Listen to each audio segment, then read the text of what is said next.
Okay, next guys, what we're going to do is come in here to the settings on the left hand sidebar here, and we will go to general. Okay, here we're going to put in the site title. You need to put that for your own website, and you can put in, you will see your tagline is pre-configured if you used the Core Tweaks plugin. Okay, if not, then you need to fill that in. Okay, and that's all we really need to do for this part here.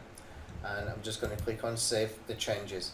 Now, whatever SEO plugin you want to use, if you don't fill in the details within the plugin settings themselves for the title and description metadata, sorry, then it's going to pull from here, whatever you've got in here. Okay, but for example, if I go over to this settings and all-in-one SEO plugin, which I've got activated right now, you can see that I've just copied and pasted from over here into here, just to make sure that it's there. Okay, and here you can choose whether you're using a static front page or if you're using a blog. Okay, if you're using it like a blog, like if you're doing it for local biz alpha, you're going to click on here for disabled. You do not want to click for static page for local biz alpha. Anything that's to do with blogging, like this one is, for example, is a blog, so I'm going to keep that as disabled, because the way that the all-in-one SEO plugin works for the purpose of the homepage title and description, it works slightly different, so that if you have got a page like a blog that is updating regularly, then they have got different settings according to what they send to Google. Okay, right now you can go through whichever plugin, SEO plugin settings. You can just go through all of this, and you can see what I've pre-filled here for you. Just go through this. You can click on help, etc. But I've done the sort of generic settings for everything. What I cannot do is things like webmaster verification for you. Okay, I cannot do Google settings for you. You must fill that kind of stuff in yourself. That is personalization stuff that you must do. Okay, but about 85% of the settings within the SEO plugins is done, except for the personalizations. Okay, check in this no index area as well. Maybe you want to make, for example,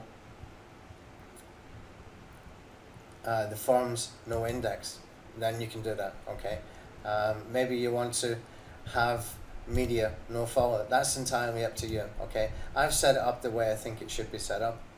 Okay, most of it is set up, and it's good enough for what we're doing. Okay, and I'll show you an example a little bit later when we get through these videos of some Cloudflare analytics that I've got from one little blog that we set up just about 2 or 3 weeks ago. When we first started to build WordPress Alpha, we deployed the site pretty quickly, and it's already getting something like 350 visitors a day, and I'll show you. And that's just using the settings that we got here. Okay, so it's not going to hold you back. That's the point I'm trying to make. Right, okay, so we've done the general settings in here. I've explained a little bit about the all-in-one SEO. Yet if you want to use Yoast, it's already set up as well for the generic stuff in there. It will take you through a wizard. If you're more comfortable with Yoast, go ahead and switch over to Yoast. It's entirely up to you. I'm going to keep with all-in-one SEO. I don't mind. I've got blogs and had websites in the past that had thousands and thousands of visitors every single day, and all I was using was all-in-one SEO. Okay, nothing too complicated, nothing over the top. It just worked. Okay, for what I needed it to do. So next, what we're going to do, come in here. We will look at the reading settings. Make sure that you choose one of these. Okay, I'm going to put this to my latest post. If you're using local biz alpha, you're going to put that to your latest post as well. Okay, make sure this is on summary. We already set that up with Core Tweaks, but just make sure, and make sure that you have not just checkboxed this to discourage search engines. These settings are already pre-done, but double check it anyway.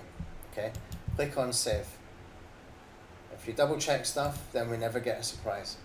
Okay, writing settings, default post category, etc., etc. You can choose here whether you want your default editor for all users to be classic or the block editor. Okay, I don't use that block editor. I absolutely do not use that. I do not like it. I normally will install Thrive Architect into all of my WordPress sites. As it's premium, I cannot give it to you, okay? But Thrive is much better than anything you're going to find in here, okay? It's the best on the market. If you've got Thrive, very good.